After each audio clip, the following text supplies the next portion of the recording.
Débora García Bello, a la que el mundo entero conoce ya como, bueno, con Débora su... Ciencia.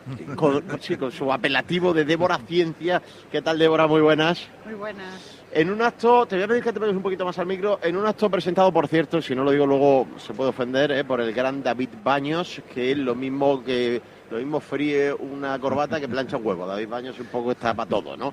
Débora, ¿qué tal? Muy bien, encantada. Igualmente, encantada. Bienvenida aquí al stand de radio en Viola en Iberia. Bueno, ¿qué le has contado? ¿Qué has contado esta mañana ahí en ese acto? Bueno, yo soy química y soy de ciencia de materiales. Y divulgadora científica. Divulgadora, sí. Entonces esto que sé lo divulgo. Y entonces hablé sobre todo de los plásticos, del uso del plástico invernadero, que ya es algo de lo que hablé en el Innovadero, que es un evento que se hace en Almería todos los años. Ya di una charla sobre ello y el año este año, ahora en noviembre, voy a volver a Almería también y el tema siguen siendo los plásticos, ¿no? Ahora es un poco la polémica a ver qué va a pasar con este decreto que quieren aprobar sobre el envasado de alimentos, y entonces toca divulgar sobre cuál es el impacto medioambiental real de todos estos materiales. Entonces hay que escuchar un poco a los químicos. Fíjate, Débora, yo tengo una frase, tú eres divulgadora científica y yo soy periodista, me dedico a la comunicación, y yo tengo una frase que repito mucho, como ya voy siendo viejo, tengo muchas que repito mucho, y una de ellas es: en la era en la que tenemos más acceso a más canales de información, creo que es la era en la que estamos peor informados, porque hay tanta gente queriendo manipularnos que al final ni siquiera los que nos dedicamos a esto lo tenemos claro. Es decir, de cualquier cosa hay 50.000 opiniones diferentes, seguramente muchas de ellas pagadas convenientemente, para confundirnos. Y aprovecho esta introducción para preguntarte, ¿qué pasa con el plástico? Venga, me dirijo a alguien que sabe de esto. ¿Qué pasa con el plástico? Bueno, pues eso es lo que hay que hacer, preguntarle al que sabe. No al que opina, sino al que sabe. Y el problema que tenemos con el plástico, es que si es que existe algún problema, es uno de gestión, de qué hacemos con los residuos de plástico. Pero una de las cosas que más intento divulgar o explicar es que para medir el impacto medioambiental de un material no nos debemos fijar solo en qué pasa con él al final de su vida. Los que nos dedicamos a la ciencia de materiales hacemos una cosa que se llama análisis de ciclo de vida, que es evaluar el impacto ecológico que tiene un material desde que lo extraes de la materia prima, desde que lo transformas, en qué lo transformas, cuántas vidas tiene ese producto, si es reciclable, si de hecho se recicla. Entonces, haciendo esto del análisis de ciclo de vida es cuando podemos comparar si un material es más sostenible que otro. Porque si nos fijamos solo en qué pasa con el cartón o con el plástico, si lo abandonas en una playa o en el monte, da la sensación de que siempre es menos sostenible un plástico, cuando la realidad no es esa. Si te vas al análisis de ciclo de vida, muchos plásticos salen ganando, es decir, son unos grandes aliados para alcanzar los objetivos de desarrollo sostenible, es decir, para ser más sostenibles. No todos ni no de cualquier manera, pero por eso hay que contarlo. Pero entonces me estás diciendo que lo que estamos sufriendo en buena parte es una manipulación brutal, porque desde determinados focos lo que se está tratando es de trasladarnos la idea de que todo lo que sea plástico es malo, y eso se apoya, por ejemplo, en las famosas imágenes de esos mares en los que hay un mogollón de plástico ahí acumulado, y que claro, eso no le puede gustar a nadie.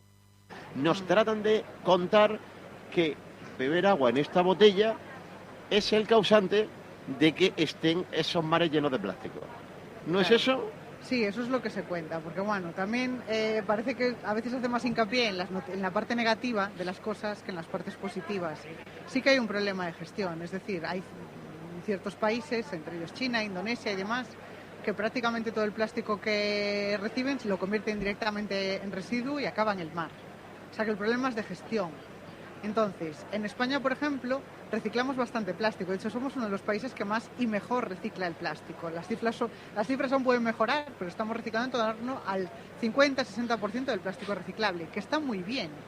Y las botellas, ahora que señalabas una botella, las botellas de plástico con agua, que son de PET, es reciclable. Y tenemos de las mejores tecnologías y la ciencia más avanzada para saberlo reciclar. Lo reciclamos muy bien, con lo cual podemos darle vidas infinitas.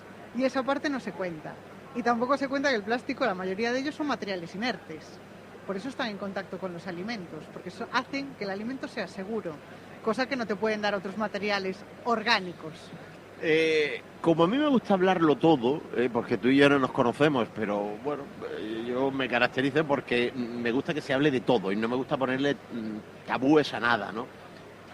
Creo que en el campo almeriense también tenemos que hacer mucho hincapié, porque por un lado, digo por aquello del mensaje positivo y el mensaje negativo y el no tergiversar y mezclar todo junto, ¿no? Por un lado, el plástico es absolutamente necesario para algo tan maravilloso y tan necesario como es una alimentación saludable. Hoy por hoy en Almería el plástico es imprescindible, pero también es verdad que hay gente que en el final de su vida útil, como tú decías, no lo hace correctamente, Claro. porque a veces voy por el campo y me da muchísima vergüenza. Yo que soy, no voy a decir el defensor número uno, pero como el que más defensor de la agricultura de Almería, pues siento como propio y me da vergüenza ver plásticos tirados en el suelo. La clave es esa, ¿no? Es decir, la clave no es dejar de usar plástico, sino saber usarlo incluso cuando has dejado de usarlo. Exacto, sí, o sea, estamos en un problema de gestión y también un problema de educación. O sea, esto que me estás diciendo, de gente que no sabe gestionar los residuos de su propio invernadero, lo vemos en el día a día, ¿no? En consumidores que no saben cómo utilizar sus materiales o dónde los pueden tirar, o te vas a la playa y encuentras botellas tiradas por ahí o mascarillas, ¿no? Que nos encontramos ahora flotando en el mar. Pues claro, ahí tenemos un problema educativo, pero claro, luego son absolutamente necesarios. Necesario es desde de qué vamos a hacer las mascarillas si no es de plásticos, por ejemplo, o los invernaderos. Los invernaderos son de plástico. Primero, decías la palabra porque los alimentos que se plantan en invernaderos son saludables, pero es que además son sostenibles. Es decir, el plástico al final deja pasar, los plásticos que son en invernadero dejan pasar la radiación fotosintética, es decir, justo la parte de la radiación que necesita la planta para crecer. Favorece que permanezca la radiación infrarroja, es decir, el calor que necesita esa planta, que toda el agua que se produce que no se pierda. Es que podemos plantar tomates en zonas desérticas gracias a los invernaderos. Entonces, gracias al buen uso de los plásticos podemos ser más sostenibles y tenemos muchas bocas que alimentar, que de aquí a 30 años necesitaremos producir ¿qué? El doble de alimentos de los que producimos ahora. Débora, se queda uno con la boca abierta, y porque además es que has dicho una cosa que me encanta, que es preguntarle al que sabe. Nos hemos convertido todos en cuñados, que sabemos de todo, que exhibimos nuestro desconocimiento y nuestra ignorancia con una facilidad tremenda, y al final, bueno, pues si hay un volcán, pues todos somos expertos en vulcanología, y si hay una crisis en Afganistán, pues todos somos expertos en política internacional, y todos somos expertos en química, y al final vuelvo a lo de antes, no sabemos de nada porque todo el mundo nos manipula muy fácil. Muchísimas gracias por este rato de sapiencia.